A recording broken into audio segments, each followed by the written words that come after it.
You've always been the extra, Emily, my brother Nathan whispered, his voice a blade wrapped in velvet, as he pressed the brass key to my childhood bedroom into Caleb's waiting hand. The Maplewood Memory Fair hummed below us, the old Victorian house on Maple Street alive with neighbors swapping stories and displaying heirlooms under strings of twinkling lights. I stood frozen in the hallway, my fingers curling into fists, the air thick with the scent of polished wood and betrayal. At 34, I'd built a life as a baker, crafting artisanal breads with a precision that came from reading the subtlest shifts in dough or demeanor, but nothing prepared me for this. Nathan's best friend, Caleb, twirled the key, his silver ring glinting, a ring etched with the Harper family crest, a symbol I didn't recognize but felt like a theft. Why did he have it? Downstairs, the community laughed, their voices weaving tales of Maplewood's history, oblivious to the fracture unfolding above. Nathan's eyes flicked away from mine, his smile too tight, while Caleb's smirk held a confidence that didn't match his drifter's life. My room, the one I'd dreamed of reclaiming after years away, the last piece of our parents' legacy, was being handed over like a trinket. The memory fair's warmth, its celebration of family keepsakes and shared stories, felt like a cruel backdrop to Nathan's words. They stung, not just for their cruelty but for the truth they carried.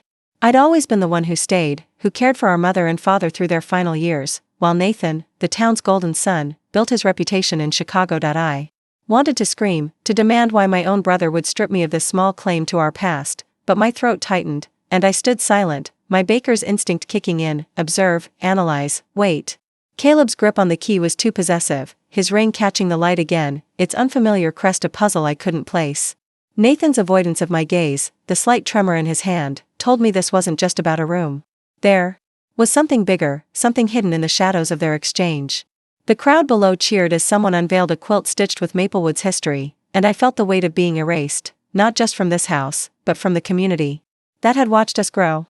My mother's voice echoed in my mind, her gentle encouragement during long nights of caregiving, "You're stronger than you know, Emily." I'd sacrificed college, dreams, a life beyond this town, all for family. And now, Nathan called me the extra, as if I were a guest in my own home. I stepped closer, my voice low but steady. "Why my room, Nathan? Why not yours?" His smile faltered, just for a second, a crack in his polished facade. "Caleb needs a place," he said, too quickly, his eyes darting to Caleb, who nodded as if rehearsed. "You're never here, Emily. It's practical." Practical? The word was a lie, and I tasted it like a bitter herb in one of my recipes. Caleb's ring glinted again, and I noticed its worn edges, as if it had been handled for years. "That ring," I said, my gaze locking on Caleb. "Where'd you get it?" "It's got our family crest." Caleb's smirk wavered, and he glanced at Nathan, who cut in, "It's just a trinket, Emily. Don't make a fuss." But his voice was too sharp, his deflection too practiced. The memory fair's music drifted up, a fiddle playing an old tune. And I remembered the fairs of my childhood, Nathan charming everyone, me in the background, helping our mother organize displays. The community loved him, trusted him, their golden boy who could do no wrong. But I saw the truth in that moment. Nathan wasn't just giving away my room. He was rewriting our family story, casting me out of it. The ring, the key, the whispered insult, they were pieces of a larger plan, one I couldn't yet see. I thought of the fair, its tables laden with lockets, photos, and stories, each a thread in Maplewood's tapestry. Was that ring one of those threads, tied to something Nathan wanted buried? My heart pounded, not with tears but with a cold, quiet resolve. I wouldn't let him erase me. I turned to leave, my steps deliberate, but paused at the top of the stairs. "You're wrong, Nathan," I said, my voice barely above a whisper, but it carried. "I'm not the extra. And I'll prove it." His eyes widened, just for a moment, before he masked it with a laugh. Caleb's hand tightened on the key, and I felt their gazes on my back as I descended into the fair's glow. The community's laughter, their shared memories, felt distant. Now, a world I'd have to fight to reclaim. But I was no stranger to fighting quietly, to reading the smallest signs, a shift in tone, a glance, a ring that didn't belong. This wasn't just about a room. It was about my place, my family, my truth. And I'd find it, no matter what it cost. The question lingered as I wove through the crowd, their faces lit with nostalgia. What was Nathan hiding, and how far would he go to keep it buried? "If you've ever been betrayed by family, what would you do to take back what's yours?" Nathan's whisper, "You've always been the extra," echoed in my mind, a wound that pulsed as I stood in the kitchen, the heart of our old Victorian home on Maple Street. The Maplewood Memory Fair's laughter drifted through the open windows, neighbors swapping stories over tarnished silver spoons and yellowed postcards, their voices a mockery of the betrayal I'd just faced in the hallway. My hands, steady from years of shaping dough, brushed against a tin tucked behind my mother's spice rack, its lid rusted from neglect.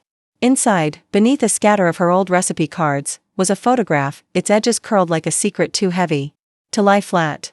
It showed my brother Nathan, barely 20, grinning at the memory fair, standing before a shattered display booth, splintered wood, broken glass, a centerpiece of Maplewood's history in ruins.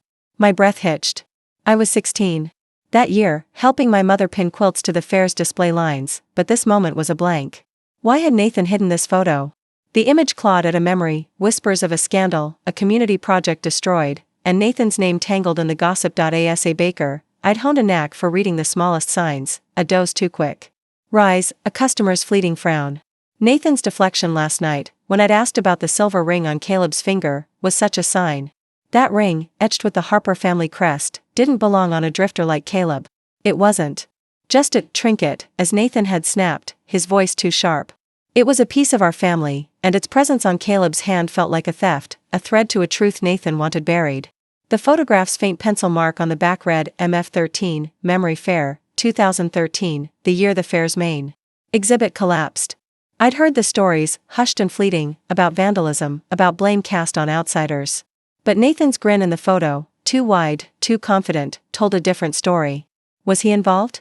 My fingers traced the image, and I felt the weight of my sacrifices, years spent caring for our mother and father, skipping college, pouring my life into this house while Nathan built his shining reputation in Chicago, the fairs. Music swelled outside, a fiddle weaving an old tune, and I remembered Nathan at those fairs, charming everyone, while I stayed in the shadows, arranging tables, unnoticed.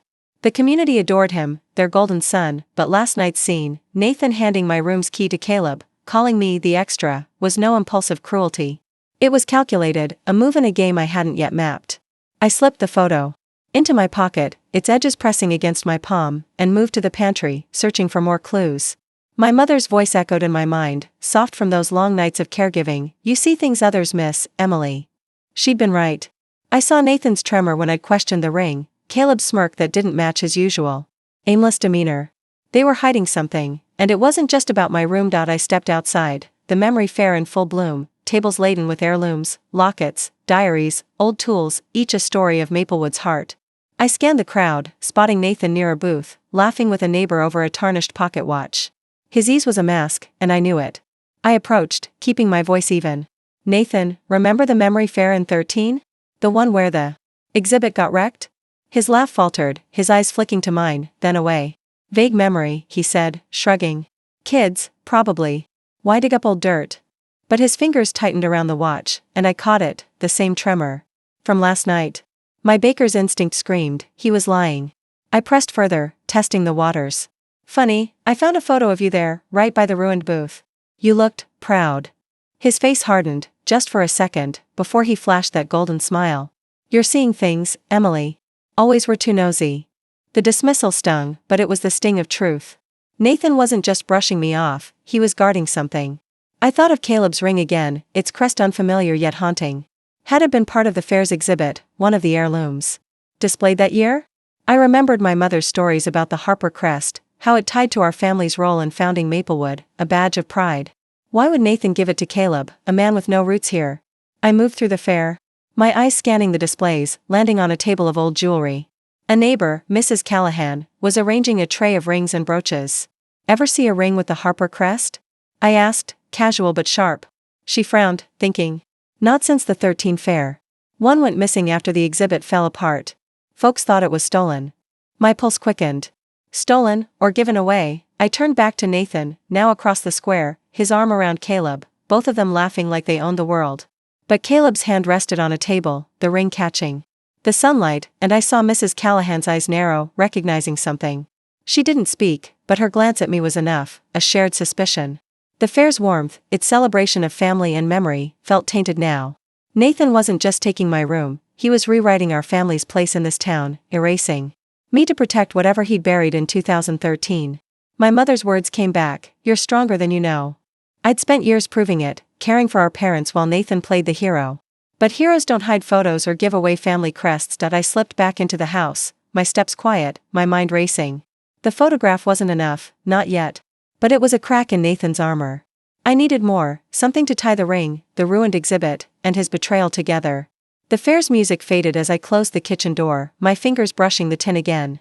Another memory surfaced, my father, quiet but firm, saying, "The house is our legacy, Emily. Guard it." Had he known something about Nathan, even then? The community outside, so quick to praise my brother, didn't see the man I saw now, a man who'd called me the extra, to my face, who'd handed my home to a stranger. But I saw him, and I'd keep looking, keep kneading through the layers of his lies until I found the truth. I stepped onto the porch, the fair's lights casting long shadows. Nathan's voice carried from the crowd, charming as ever, but I caught Caleb's glance, his smirk faltering when he saw me watching. The ring gleamed, a silent challenge. Why brothers lie about the memory fair of 13 kids, probably, rang hollow, a bitter aftertaste to the photograph I clutched, its image of Nathan grinning beside a ruined booth burning in my mind. The Maplewood Memory Fair's echoes faded as I stood in the kitchen, the old Victorian house creaking around me, its walls heavy with secrets. My fingers, trained to sense the slightest shift in dough, trembled as I tucked the photo into my pocket, its edges sharp against my skin. Nathan's dismissal wasn't just a dodge, it was a wall, and I'd spent years as a baker learning to read what's hidden, cracks in a crust, lies in a glance. The fair's lights still twinkled outside, neighbors trading heirlooms and stories, oblivious to the fracture in my family. I needed answers, and I needed them now. I slipped out to the town library, where Mrs. Hargrove, the town's historian and my old mentor, was sorting through memory fair artifacts, boxes of old ribbons, faded programs, and tarnished keepsakes. Her glasses glinted under the fluorescent lights, her hands steady despite her age. "You look like you've seen a ghost, Emily," she said, her voice warm but sharp, catching the tension in my stance. I pulled out the photograph, its crumpled state betraying my grip. "What happened in 13, Mrs. Hargrove?" "The fair, the exhibit." Nathan was there. Her eyes narrowed, lingering on the image of my brother's too wide smile, the wreckage behind him. "That was a bad year," she said, setting down a ribbon. The main exhibit, a collection of family heirlooms, was meant to honor Maplewood's founders. It was Nathan's project, he was young, eager to prove himself. But it collapsed, destroyed overnight. He blamed vandals, but folks whispered otherwise. Her words hit like a punch. Nathan, the golden son, had been the face of that exhibit, charming the town into donating their treasures, rings, letters, relics. I thought of Caleb's ring, its Harper crest gleaming on his finger, a detail that didn't fit. "Mrs. Hargrove, was a Harper ring part of that exhibit?" I asked, my voice low, testing the waters. She frowned, her fingers pausing over a box. "Yes, one was donated, a silver ring, etched with your family's crest. It vanished after the collapse. We assumed it was stolen." My pulse quickened. Stolen, or handed to Caleb? Nathan's lie about the ring being a trinket unraveled further, and Mrs. Hargrove's hesitation told me she knew more. "What else?" I pressed, my baker's instinct catching the flicker in her eyes. She sighed, her shoulders sagging. "Nathan was humiliated that year. He'd accused a council member, Mr. Reynolds, of mismanaging the fair's funds, publicly, at a town meeting. When proof showed he was wrong, he lost face. The exhibit's destruction buried the scandal. Some thought he did it himself, to shift the blame. My mind raced. Nathan, humiliated? He'd always been the town's darling, his charm a shield. But this was a crack in his armor, a motive for the photo, the ring, maybe even the key he'd given Caleb. I remembered my father's quiet warning, "Guard the house, Emily. It's our legacy." Had he known Nathan's shame, his need to control our family's story? I stepped closer to Mrs. Hargrove, my voice steady despite the storm inside. "Did anyone see Nathan at the exhibit that night?" She shook her head, but her eyes held a weight. "No proof, just whispers. But, Emily, be careful. Nathan's got the town in his pocket." Her warning was a jolt, not of fear but of clarity. The community's love for my brother wasn't just admiration, it was a tool he wielded, a shield I'd have to pierce. I left the library, the photograph a heavy presence in my pocket, and returned to the fair's edge, where booths were being packed up, their relics tucked away for another year. Nathan was there, helping stack chairs, his laugh carrying over the crowd. But I saw the act, his glances at Caleb, who lingered nearby, his ring catching the fading sunlight. I approached, my steps deliberate, my voice cold. "Nathan, why'd you keep that photo of the 13 fair? The one with you in the wrecked booth?" His hands froze mid-motion, a chair wobbling in his grip. "What photo?" he said, his tone too light, his eyes avoiding mine. "You're digging up nothing, Emily." But his fingers twitched, the same tremor I'd caught before, and I knew I'd struck a nerve. Caleb stepped closer, his smirk a silent warning, but I held Nathan's gaze. Funny how a ring from that fair ended up on Caleb's finger, I said, my words sharp, slicing through his facade. The crowd around us didn't notice, too busy with their goodbyes, but Caleb's smirk faltered, and Nathan's smile turned brittle. I turned away, my heart pounding, not with anger but with a cold, focused resolve. The memory fair's glow, its celebration of family and history, felt like a lie now, tainted by Nathan's secrets. Mrs. Hargrove's words echoed, he's got the town in his pocket. But pockets could be turned inside out. I thought of my mother, her hands guiding mine as we baked, teaching me to trust my instincts. You see what others don't, she'd said. I saw it now, Nathan's lies, Caleb's complicity, a scandal buried in 2013 that was clawing its way back. The ring wasn't just a keepsake, it was a tether to that night, to Nathan's shame, and maybe to his plan to erase me from our families. Legacy. I slipped back into the house, the fair's music fading behind me. The kitchen was dark now, the spice racks sent a faint reminder of my mother's presence. I pulled out the photograph again, studying Nathan's grin, the wreckage behind him. It wasn't just a memory, it was a map to the truth. My father's voice came back, steady and sure, guard the house, Emily. I would. Not just for him, but for me, for the years I'd given this family while Nathan played the hero. The community outside, so quick to praise my brother, didn't know the man I was beginning to see, a man who'd buried a scandal to save his name, who'd called me the extra, to keep me small. But I wasn't small.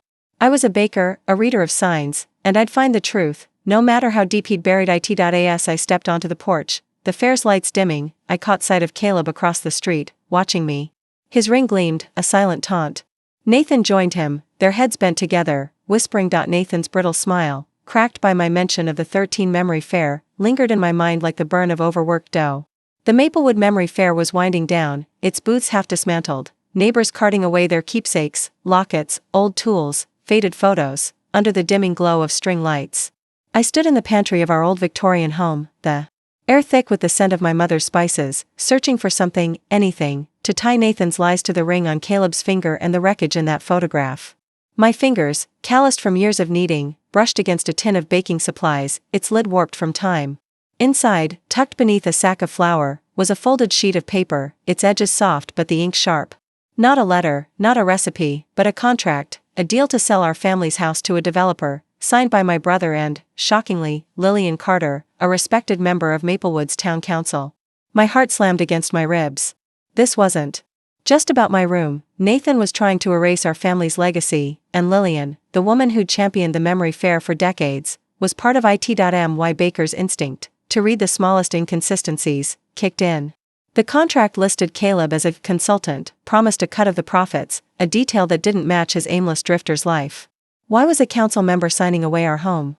I thought of the fair outside, its celebration of Maplewood's history, of families like ours who'd built this town. Nathan's plan felt like a betrayal not just of me, but of everything the fair stood for.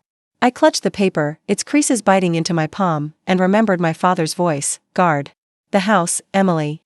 It's our legacy. He'd trusted me, not Nathan, to hold our family's heart. Yet here was my brother, rewriting that trust with a stranger's name. The photograph from the 13 fair, Nathan's grin beside the ruined exhibit, flashed in my mind. Was this contract another piece of his cover-up, another move to bury his past? I stepped into the fair's fading light, the contract hidden in my pocket, and spotted Nathan by a booth, stacking crates with that effortless charm the town loved.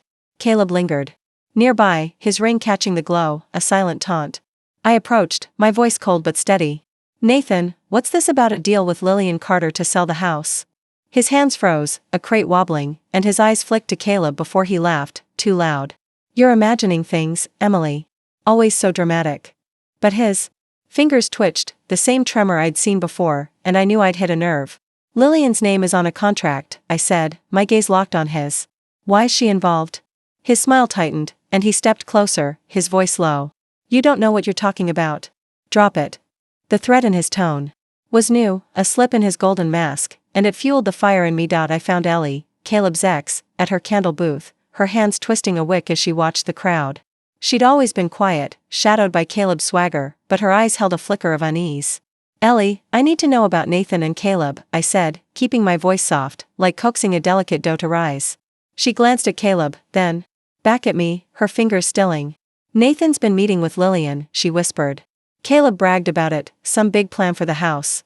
He said it's about protecting Nathan's name, but I don't trust them. Her words were a jolt, confirming the contract's weight but raising a new question: was Lillian a willing player, or another pawn in Nathan's game? I thought of Mrs. Hargrove's warning: Nathan's got the town in his pocket. Lillian, with her council seat and fair legacy, was part of that pocket.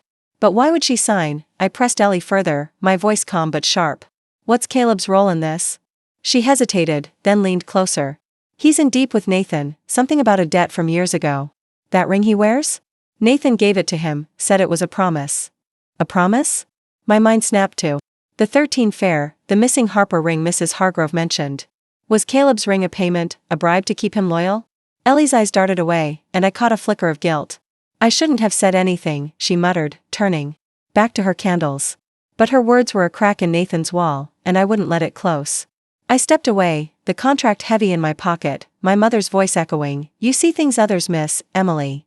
I saw it now. Nathan's charm wasn't just for show, it was a weapon, bending people like Lillian and Ellie to his will. The fair's music slowed, a mournful tune cutting through the chatter, and I felt the weight of my years in Maplewood, caring for our parents, skipping dreams, staying while Nathan shone.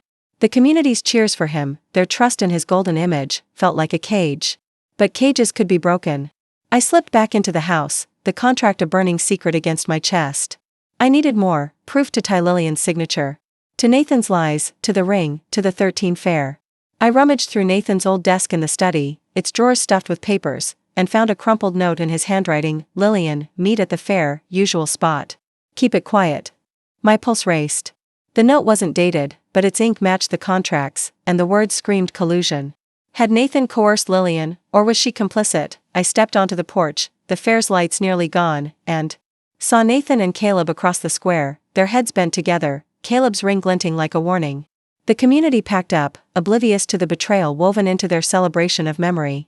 My father's words came back: guard the house, Emily. I would, not just for him, but for the truth Nathan had buried. The contract, the note, the ring, they were pieces of a puzzle, and I was done being the shadow in my own family. The crumpled note in Nathan's handwriting: Lillian, meet at the fair, usual spot. Keep it quiet, burned in my pocket alongside the contract, its ink tying my brother to a betrayal bigger than our family. The Maplewood Memory Fair's final notes faded, the town square now a mess of overturned chairs and abandoned trinkets. But the hum of betrayal lingered in my chest. I found Ellie behind her candle booth, her hands twisting a wick so tightly it snapped. The air smelled of wax and regret, and her eyes, darting toward Caleb across the square, held a fear I recognized: fear of being caught in Nathan's web. My baker's instinct, honed to catch the subtlest flaws in a recipe, saw the crack in her hesitation. Ellie, I said, my voice low, steady, like coaxing a fragile dough, tell me everything about Nathan and Caleb. She froze, her fingers trembling, then met my gaze, her voice barely a whisper. I helped Nathan hurt you, Emily. Years ago, he made me spread lies, said you sabotaged the Memory Fair's exhibit in 13. I believed him. I'm so sorry. Her words hit like a blade, sharp and cold. Me, sabotage the fair? The Memory Fair was my mother's pride, her legacy of stitching Maplewood's history together, and I'd spent my teens helping her polish its relics. But those lies, Nathan's lies, had cost me friends, respect, a place in this town. I'd been branded the outcast, the shadow to his golden light, and Ellie had been his tool. My throat tightened, not with tears but with a fury I buried deep, my mother's voice echoing: You're stronger than you know, Emily. I leaned closer, my eyes locked on Ellie's.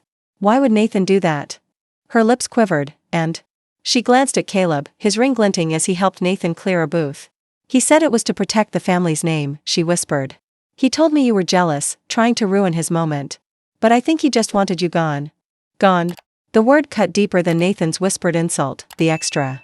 I thought of the 13 fair, the photograph of Nathan grinning by the wrecked exhibit, the missing Harper ring now on Caleb's finger. Had he spread lies to shift blame from himself? Ellie fumbled in her pocket, pulling out a small USB drive, its surface scratched.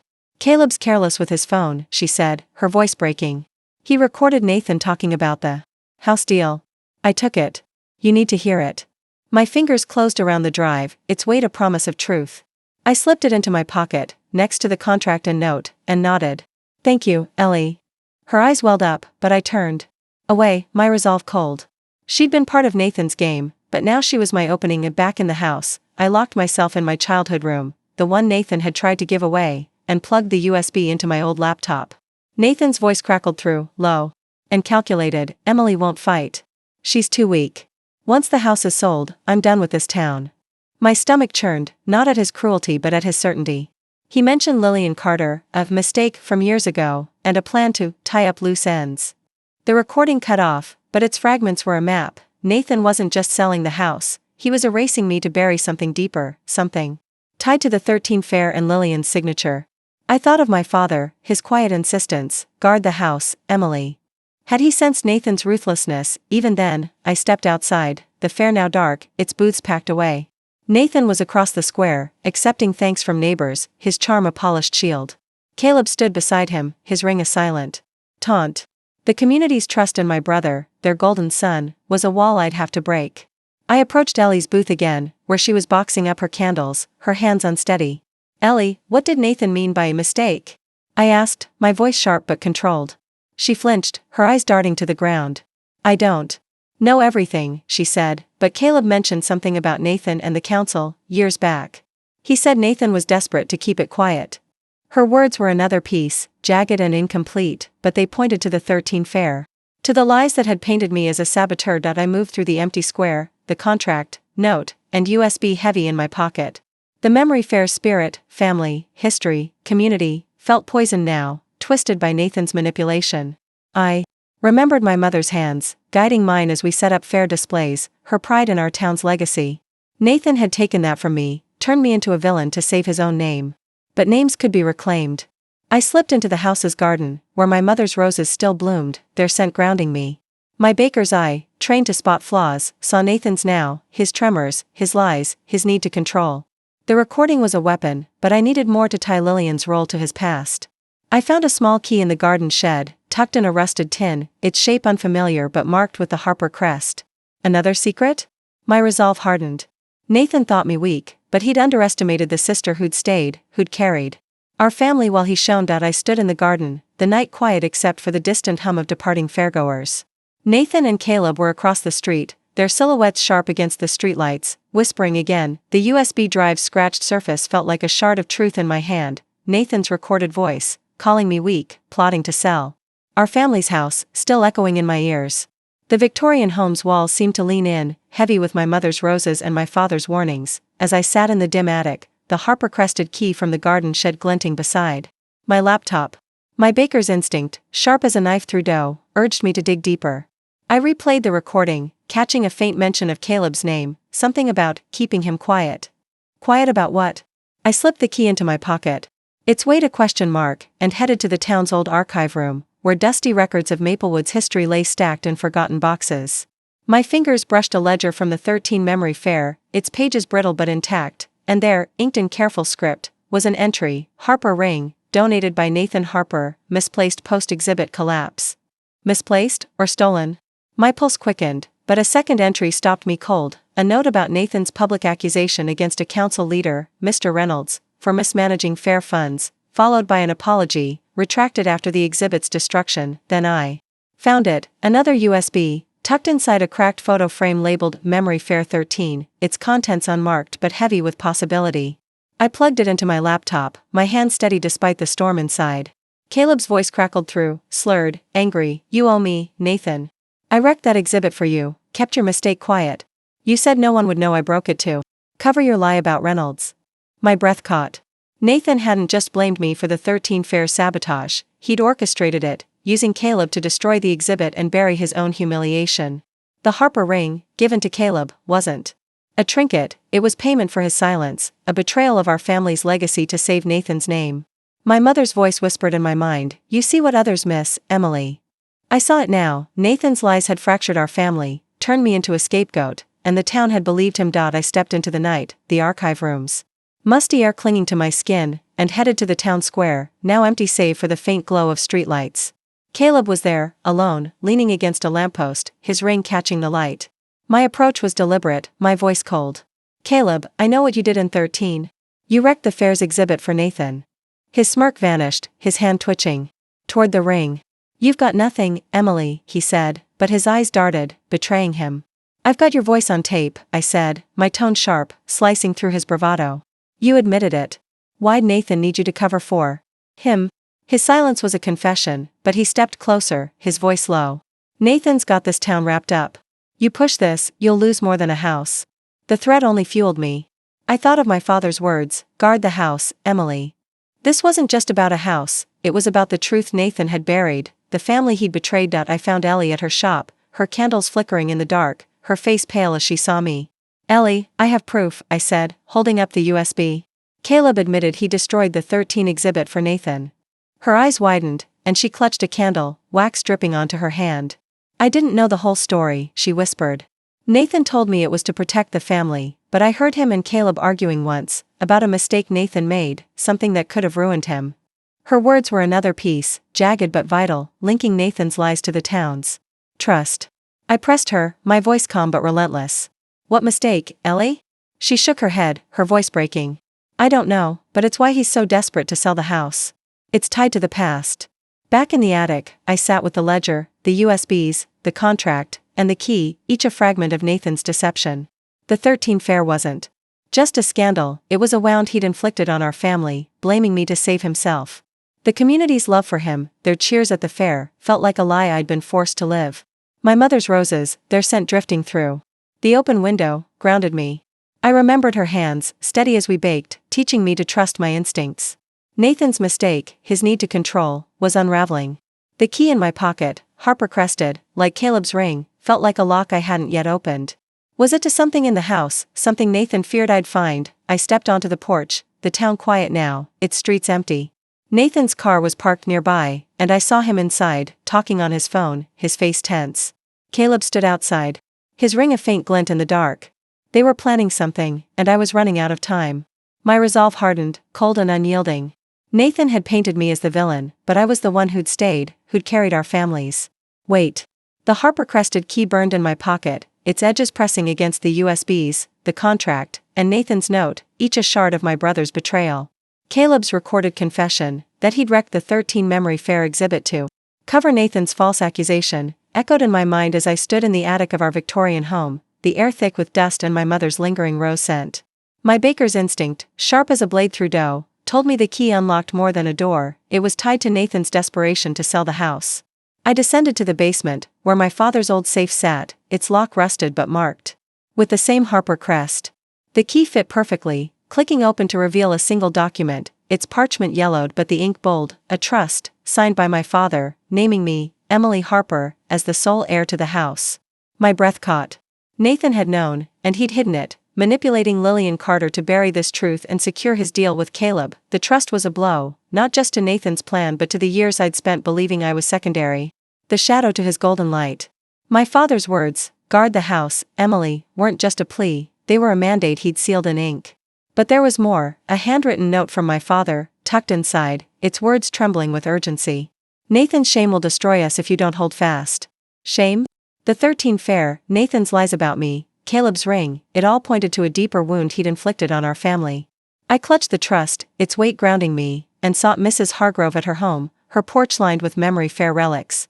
Her eyes, sharp behind her glasses, widened as I showed her the document.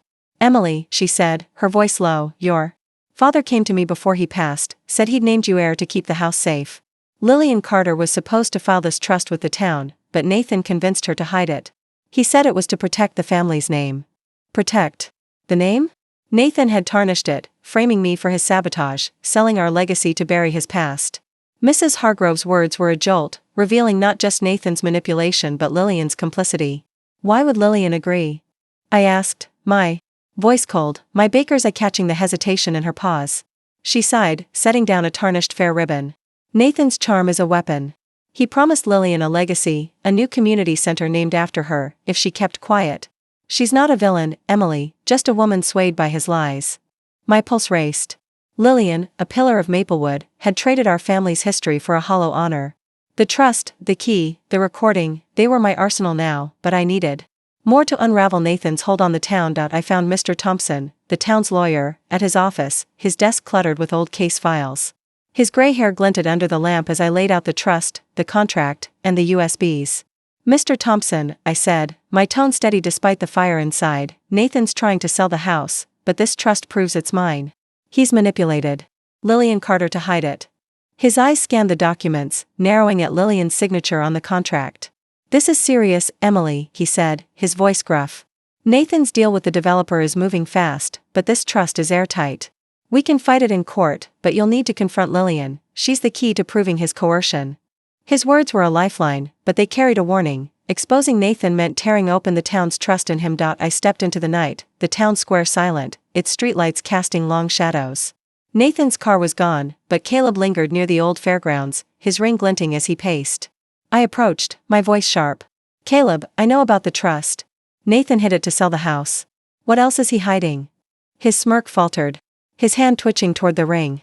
You're out of your depth, Emily, he said, but his eyes betrayed fear. Nathan's got plans you can't touch. I stepped closer, my gaze unyielding. I've got proof he used you to wreck the 13 fair. You're not as untouchable as you think.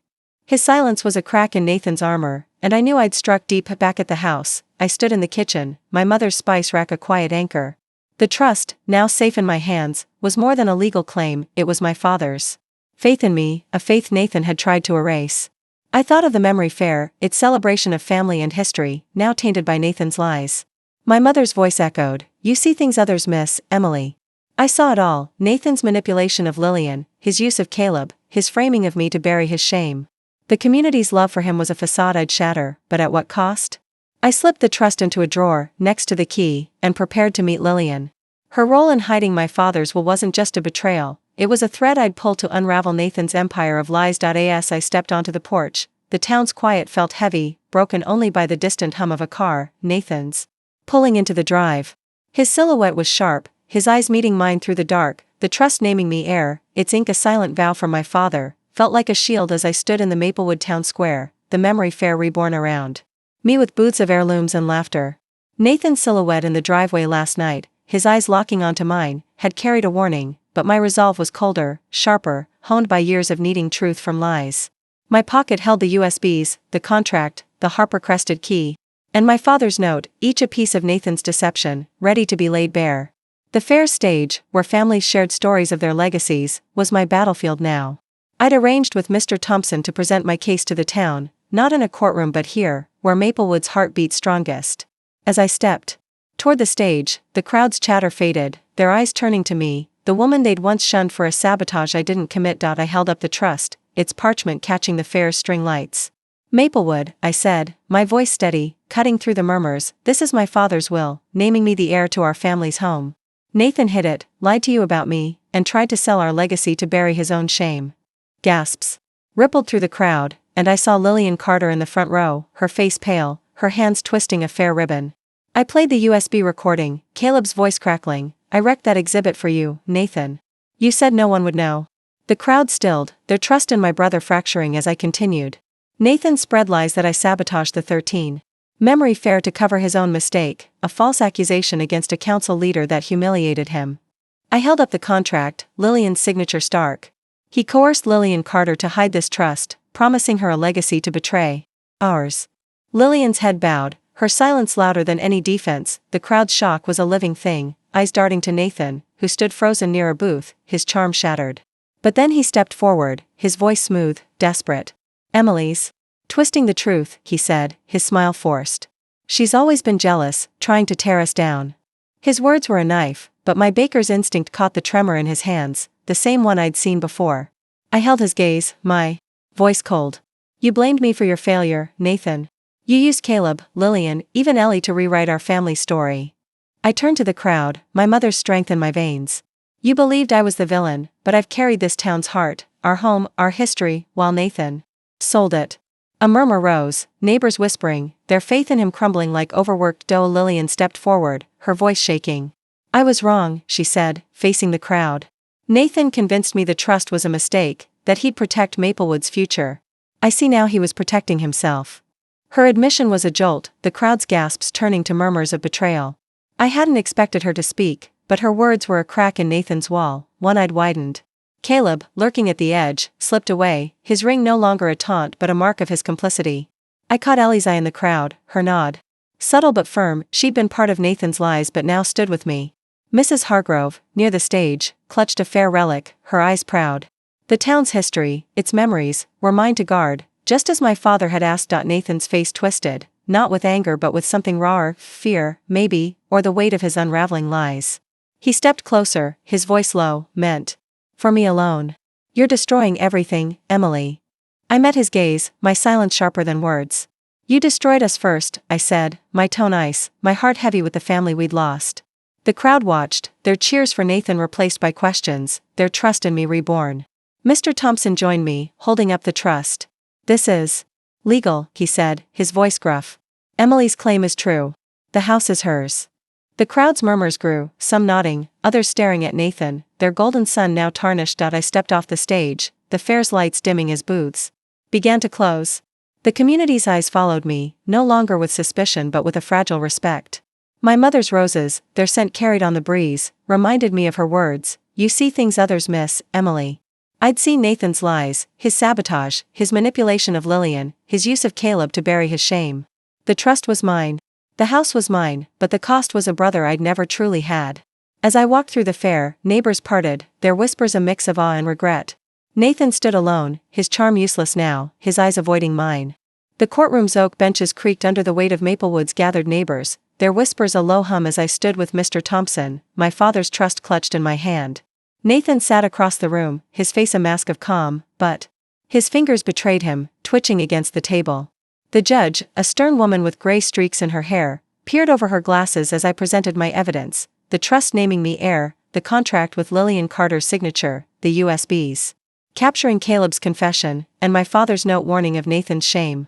My baker's instinct, honed to catch the slightest flaw, had pieced it together, Nathan's lies, his sabotage of the 13 memory fair, his manipulation of the town to bury his false accusation against a council leader. But the final piece came from an unexpected source, Mrs. Hargrove, stepping forward with a trembling ledger from the town archives. This, she said, her voice steady, shows Nathan's public attack on Mr. Reynolds in 13, blaming him for fair mismanagement. When it backfired, he orchestrated the exhibit's destruction to shift blame to Emily, fearing the town's scorn. The courtroom stilled, the weight of her words sinking in. Nathan's mask cracked, his eyes darting to Caleb, who sat stone-faced, his ring no longer a badge of loyalty but a mark of complicity. I played the USB, Caleb's voice echoing, I wrecked that exhibit for you, Nathan. You said no one would. No. Then my voice, cold and deliberate, filled the silence. Nathan didn't just betray me, he betrayed Maplewood. He spread lies that I sabotaged the fair, turned you against me, and tried to sell our family's home to erase his failure. Lillian Carter, seated behind Nathan, flinched, her earlier confession at the fair now a public wound. The judge's gavel fell, her ruling sharp, the trust is valid. The Harper house belongs to Emily Harper. A murmur rippled through the crowd, not of shock but of reluctant acceptance. Nathan's head bowed, not in defeat but in a quiet, desperate shame, the kind my father had warned of. I turned to the crowd, my mother's strength in my veins. Nathan's fear of being seen as less drove him to break our family. He used Caleb, Lillian, even Ellie to paint me as the outcast, to protect a reputation built on lies. My words were steady, cutting like a knife through dough. But I carried our legacy, our home, our history, while he tore it apart. The neighbors' eyes met mine, some with regret, others with newfound respect. Ellie, in the back, nodded. Silently, her guilt softened by her choice to stand with me. Mrs. Hargrove clutched her ledger, her pride a quiet anchor. Caleb slipped out, his role exposed, his debt to Nathan meaningless now. The judge's ruling was final, the house mine. But as I looked at Nathan, his shoulders slumped. I felt no triumph, only the hollow ache of a family lost. I stepped outside, the courthouse steps cold under my feet, the town's air heavy with the scent of my mother's roses from a nearby garden. Nathan lingered behind, his silhouette a stranger's now. My father's note, tucked in my pocket, felt heavier than the trust. Nathan's shame will destroy us if you don't hold fast. He'd known, and I'd fought, not for revenge but for truth. The memory fair's spirit, family, legacy, community, was mine to reclaim, but at a cost.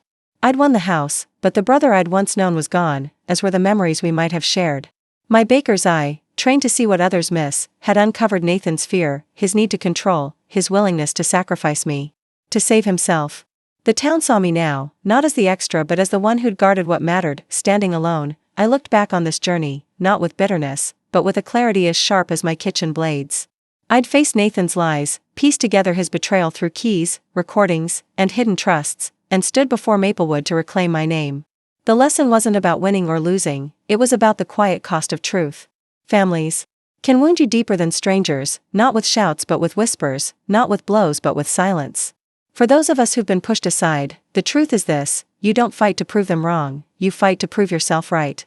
You carry the weight of their lies, not to break, but to build something stronger, your own legacy, untainted by their shame. To anyone standing in the shadow of a family's betrayal, I say this: hold fast, see what they hide, and claim what's yours, not with anger but with the calm of someone who's already won. If you found strength in my story, join us for the next one, subscribe to our channel and stand with those who fight for truth.